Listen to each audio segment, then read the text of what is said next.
Long shadows across the White House Rose Garden as President Sarah Chun walked toward the most important meeting in human history. Ambassador Veltar of the Crystalline Dominion waited beneath the oak tree where countless world leaders had made decisions that shaped Earth's destiny. His translucent geometric form caught the light like a living prism, beautiful and alien against the familiar backdrop of American power. Madam President, Veltar's voice resonated through his biomechanical translator, each word carefully chosen from 12,000 years of diplomatic experience. I bring greetings from the hegemony of enlightened worlds and an offer that will secure humanity's future among the stars. Chun had read the preliminary reports. The hegemony controlled 847 species across the galaxy, maintaining unprecedented peace through their protective protocol. Every spacefaring civilization for millennia had accepted their offer within hours of first contact. The terms are generous beyond measure, Veltar continued, his crystalline features shifting to display. Holographic images of protected worlds' pristine planets, surrounded by impenetrable energy barriers. Complete protection from the Void Stalkers, those ancient machine intelligences that have consumed over 200 civilizations. Advanced medical technology, extending human lifespan to 4 centuries. Access to galactic trade networks worth more than your planet's entire economic output. Defense Secretary Elena Rodriguez shifted uncomfortably beside Chun. As a former admiral, she understood the military implications better than most. Humanity had just achieved faster-than-light travel 6 months ago. Their newest warships were primitive compared to the technology Veltar casually displayed. The requirements are minimal, the ambassador assured them. Surrender of weapons. Development beyond defensive capabilities. Hegemony oversight of expansion beyond your current 12 colony worlds. Guidance on potentially dangerous technologies. A small price for absolute security. Chun studied the alien diplomat. Every instinct screamed that this was humanity's only rational choice. Earth's population of 8 billion souls hung in the balance. The colony's New Geneva, Kepler station, the mining operations in the Tau Ceti system, all vulnerable to threats humanity couldn't comprehend. How long do we have to decide? She asked. Tradition allows 3 days, though no species has required more than hours. The mathematics are quite clear. Unprotected civilizations face a 73% probability of extinction within the first century of spaceflight. That evening, Chun stood on the Truman balcony, looking out over the Potomac River. Admiral Rodriguez joined her, along with Dr. James Park, humanity's leading xenotechnology specialist, and General Hassan al-Rashid, chairman of the Joint Chiefs. They're offering us a cage, Rodriguez said quietly. Golden bars, but still a cage. A cage that keeps us alive, Park countered. Those Void Stalkers destroyed the Arcturian Empire in 6 hours. 6 hours, Sarah. They had technology we can't even imagine. Chun gripped the balcony railing. In 3 days, she would deliver humanity's answer to 847 alien civilizations. The weight of that decision pressed down like the gathering storm. Clouds above Washington. The emergency session of the United Nations had been ongoing for 47 hours. Representatives from every nation on Earth sat in the General Assembly Hall, while billions more watched the live broadcasts. President Chun stood at the podium where so many historic speeches had been delivered, knowing her next words would echo across the galaxy. Admiral Elena Rodriguez watched from the viewing gallery, her weathered hands clasped behind her back. At 62, she had commanded humanity's first interstellar fleet, personally leading the missions that established colonies beyond Sol System. The irony wasn't lost on her. Those very achievements had triggered this moment. The debate is concluded, Chun announced, her voice carrying the weight of democratic decision. Earth's answer has been determined not by fear, but by the fundamental principles that define us as human beings. In the diplomatic section, Ambassador Veltar's crystalline form pulsed with anticipation. Around him sat representatives from dozens of allied species, all expecting the inevitable acceptance. The hegemony's historical records were perfect 846. Civilizations had embraced protection when faced with galactic realities. Dr. James Park shifted nervously in his advisory seat. His classified briefings painted a terrifying picture of the threats lurking in deep space. The Void Stalkers were just one horror among many. Ancient weapons that could crack planets, energy parasites that fed on star cores, sentient viruses that could corrupt entire biospheres. His scientific mind screamed that acceptance was humanity's only logical choice. General Hassan al-Rashid stood perfectly still near the security station, his desert-trained patience serving him well. He had fought wars across 3 continents, understood better than most what it meant to face overwhelming odds. Yet something about surrendering without a fight violated every principle he'd sworn to uphold. Before I deliver our answer, Sean continued, I want to share something with our galactic audience. On Earth, we have a concept called the American frontier. For centuries, our ancestors faced unknown dangers, hostile environments, and impossible odds to push into unexplored territories. They could have stayed safe in established settlements, accepted protection from stronger powers, lived comfortable, but constrained lives. Veltar's form brightened with confusion. This wasn't following standard diplomatic protocols. Instead, they chose the unknown. They died from disease, starvation, and countless other perils. But they also discovered wonders, built new societies, and proved that intelligent beings grow strongest when facing challenges, not when sheltered from them. The assembly hall fell silent. Even the whispered translations stopped. Today, Earth faces a new frontier, not western plains or uncharted oceans, but the vast darkness between stars. Ambassador Veltar, you offer us safety at the cost of our independence. You promise protection in exchange for our freedom to choose our own path among the stars. Chun looked directly at the alien diplomat, her voice carrying across quantum communication networks to every world in the hegemony. We appreciate your generous offer. We understand the dangers you've described.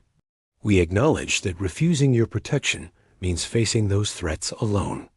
She paused, letting the moment build. Despite all of this, or perhaps because of it, Earth's answer is no.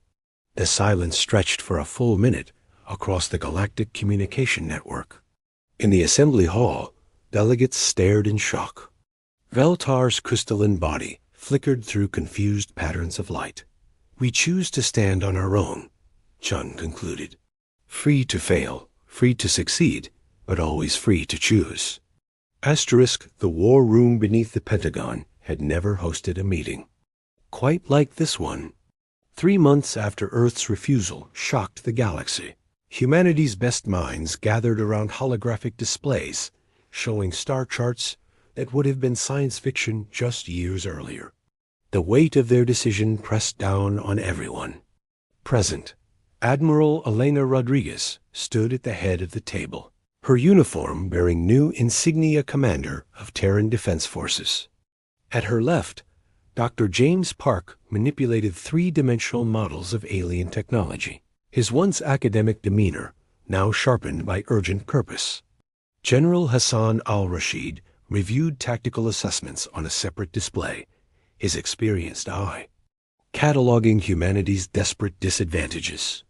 Status report, Rodriguez commanded, her voice carrying the authority of someone who had transitioned from exploring the stars to defending them. Industrial conversion is ahead of schedule, reported Defense Minister Catherine Walsh, participating via secure hologram from the lunar shipyards. We've repurposed 60% of commercial space infrastructure for military production. The asteroid mining colonies are providing raw materials faster than our new foundries can process them. Park gestured to his display, where captured Alien components rotated slowly. Reverse engineering progress varies by system.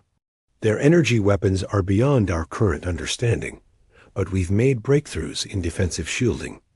The breakthrough came from studying their waste heat dispersal. We can't match their power output, but we can survive it longer than they expect. Captain Maria Santos entered the briefing room fresh from her latest scouting mission. At 38, she commanded the UES Defiance, humanity's fastest reconnaissance vessel. Her dark hair was still damp from decontamination protocols. Her flight suit bearing the scorch marks of another close encounter with alien surveillance probes. "The hegemony is watching," she reported without preamble. "Their monitoring stations track every ship movement, every communication burst. They're not just curious about our preparations. They're documenting our capabilities for something." Rodriguez nodded grimly. Intelligence suggested the hegemony was genuinely puzzled by humanity's choice. Several member species had begun questioning their own protected status, creating political ripples across civilizations that hadn't experienced conflict in millennia. "Evacuation protocols?" Al-Rashid asked. "Exodus program is operational," Walsh confirmed. "Colony ships are dispersing Earth's population to 47 different systems. If we lose the homeworld, humanity survives.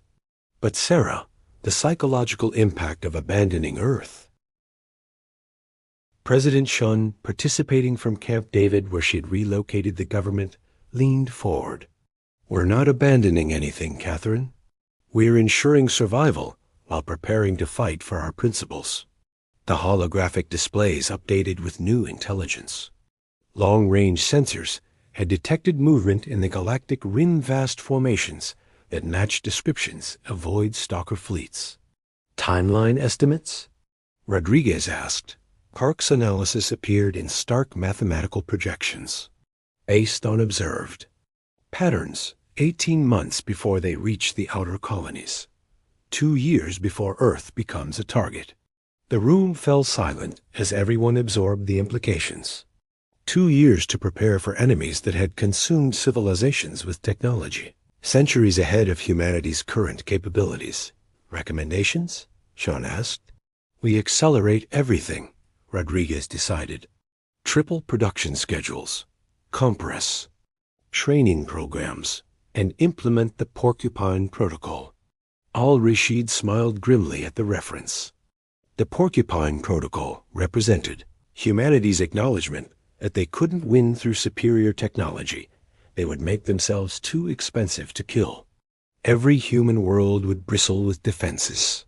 Every ship equipped for ramming attacks. Every colony prepared for asymmetric warfare. "Contact our friends among the hegemony species," Sean ordered. "If some of them are questioning their protected status, they might be willing to share intelligence. We'll need every advantage we can get." Santos stood to leave for her next mission. "Ma'am, what do I tell the crews asking whether we can actually win this?" Chun met her gaze steadily. "Tell them we're not fighting to win, Maria. We're fighting to remain free to choose our fate. Whether we win or lose, we'll do it as human beings, not as protected pets." The battle for Kepler Station began at 0347 Terran Standard Time when long range. Sensors detected the massive forms emerging from hyperspace. Captain Maria Santos watched from the bridge of the UEC seeing as 3 Void Stalker ships, each larger than Manhattan, materialized in the outer system like mechanical leviathans, rising from an ocean of stars. "All stations, battle stations," Santos commanded, her voice steady despite the magnitude of what they faced. Around her, the bridge crew moved with practiced efficiency, born from 2 years of relentless preparation. "Helm, execute Porcupine. Formation Alpha. Communications, signal the fleet we are weapons free." Admiral Elena Rodriguez observed from the command center, buried beneath Kepler Station's surface. Through quantum-linked displays, she watched humanity's first real test unfold across multiple screens. 37 human vessels faced 3 alien dreadnoughts that had destroyed civilizations spanning thousands of worlds. "Ma'am," reported Lieutenant Commander Sarah Kim from the sensor station, "the stalkers are scanning us. Energy patterns suggest they're cataloging our capabilities." Rodriguez nodded. That matched intelligence profiles. The ancient machines were analytical, methodical, treating warfare as an engineering problem to be solved through superior application of force. They had never encountered a species that viewed combat as evolution. In real time, aboard the destroyer Defiance, Santos studied the tactical display. The Void Stalkers moved in perfect geometric precision, their formations mathematical in their efficiency. But mathematics assumed rational opponents operating within predictable parameters. "Launch the Madman Protocol," Santos ordered. The first wave of human ships charged directly at the alien formation. A suicidal frontal assault that violated every principle of space combat. The Stalkers responded predictably, concentrating fire on the approaching vessels. 14 human ships died in the first exchange, their crews vaporized by energy weapons beyond terrestrial understanding. But the sacrifice revealed something crucial. The Void Stalkers' targeting systems prioritized threats based on conventional tactical analysis. They couldn't process the concept of deliberate sacrifice as a tactical advantage. Second wave, execute ramming protocol. Rodriguez transmitted across the fleet network. Captain James Walsh, commanding the heavy cruiser UEC Thermopylae, pushed his engines beyond redline limits. His ship, along with 8 others, accelerated directly toward the nearest Stalker vessel. At the last moment, they dispersed not to avoid collision, but to impact different sections, simultaneously while detonating their antimatter cores. The explosion lit up the Kepler system like a newborn star. When the radiation cleared, the first Void Stalker was crippled, its perfect hull geometry shattered by an attack pattern their computers couldn't have predicted. Dr. James Park, monitoring from Earth's Deep Space Command, watched the battle feeds with a mixture of horror and fascination. "They're adapting," he reported to President Chun. "The remaining Stalkers are modifying their defensive patterns, but they're still thinking mechanically. They can't grasp that we're learning faster than they can adapt." Santos saw her opportunity. The Defiance dove toward the damaged Stalker, her crew implementing a maneuver that existed nowhere in military doctrine, the kamikaze spiral. Her ship would ram the alien vessel while simultaneously detonating its FTL drive, reactor, and weapon systems, creating a chain reaction that should theoretically crack the Stalker's core. "All hands, this is the captain," Santos announced. Across the ship's communication system, "It has been the greatest honor of my life to serve with each of you. Today, we show the galaxy what it means to choose freedom over safety." The Defiance struck the Void Stalker's wounded section at 40% light speed. The explosion was visible from 3 star systems away. When the sensor blackout cleared, debris from the destroyed Stalker drifted in expanding clouds. The remaining 2 aliens had withdrawn to long-range positions, their behavior patterns showing something unprecedented in 12,000 years of hegemony records: confusion. "Admiral," reported Kim from Kepler Station, "we're receiving transmissions from 17 hegemony species. They're requesting combat data from the engagement." Rodriguez smiled grimly. The galaxy was watching humanity's impossible victory against the unstoppable Void Stalkers. For the first time in millennia, protected species were seeing that the monsters could bleed. "Send them everything," Rodriguez ordered. "Let them see what freedom looks like when it fights back." Across hegemony space, the unthinkable was happening. Species that had accepted protection for centuries were beginning to question whether safety was worth the price they had paid. ****. 1 year after the Battle of Kepler Station, the galaxy had changed in ways no one could have predicted. The Hegemony Council Chamber, once a symbol of unified protection, now echoed with heated debates as species after species demanded the right to withdraw from protective oversight. Ambassador Veltar stood before representatives of 847 civilizations, his crystalline form flickering with patterns of distress. President Sarah Chun addressed the assembly via quantum broadcast from Earth, her image projected above the council floor. Behind her, the rebuilt skyline of Washington, D.C. stood as testament to humanity's refusal to retreat even when facing annihilation. The Independent Alliance now consists of 143 species, Chen reported to the stunned hegemony leadership. The Velkari warrior poets have rediscovered their battle songs.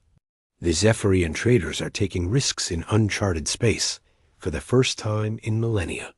The crystalline engineers are building weapons again, not just defensive shields. Admiral Elena Rodriguez commanded the joint fleet from the bridge of the UE's Defiance II, named in honor of Captain Santos' sacrifice. Around her, ships from dozens of species formed the largest independent military force the galaxy had seen since the ancient wars. The irony wasn't lost on her. Humanity's refusal to accept protection had sparked a renaissance of self-determination across the stars. Admiral, reported her Velkari tactical officer, his forearms working multiple control stations simultaneously. Long-range sensors detect the main Void Stalker fleet. 200 vessels approaching the hegemony core worlds. The ultimate test had arrived. The ancient machines, perhaps recognizing that their mystique of invincibility had been shattered, were launching their largest offensive in recorded history. The hegemony's defensive strategies, refined over 12,000 years of peaceful coexistence, were proving inadequate against an enemy that no longer feared them. Dr. James Park coordinated the joint technological effort from the research station, orbiting Alpha Centauri. The Independent Alliance had achieved something unprecedented: rapid innovation through shared adversity. Human ingenuity, Velkari honor-bound dedication, Zephyrian risk-taking, and crystalline precision had created weapons and tactics that neither the hegemony nor the Void Stalkers had anticipated. The Cascade Protocol is ready, Park reported across the Alliance network. Every species contributed something essential. If this works, it will prove that diversity of thought is our greatest weapon. General Hassan al-Rashid smiled as he reviewed battle plans that would have been impossible without the Alliance. Human guerrilla tactics, Velkari honor duels, Zephyrian merchant cunning, and 40 other species' unique approaches to conflict had been synthesized into something entirely new. Asymmetric warfare on a galactic scale. The final battle began. In the hegemony's heart system, where the ancient parliament worlds had existed under protective shields for millennia. But those shields were failing against an enemy that had learned from defeat, evolved beyond their original programming. Rodriguez led the Independent Alliance fleet in a maneuver that epitomized their philosophy, the volunteer charge. Instead of protecting the hegemony worlds while keeping their own forces safe, every ship in the Alliance chose to engage the Void Stalkers directly, accepting catastrophic losses to protect civilizations that had rejected their help. The hegemony leadership, witnessing allies sacrifice themselves for former enemies, finally understood what they had lost in 12,000 years of protection: the capacity for courage, growth, and the bonds forged through shared struggle. As the last Void Stalker fell to a coordinated assault led by species that had rediscovered their warrior spirits, Ambassador Veltar transmitted a message that shocked the galaxy more than any previous event. The hegemony formally requests membership in the Independent Alliance. We wish to face the universe as equals, not as protected children.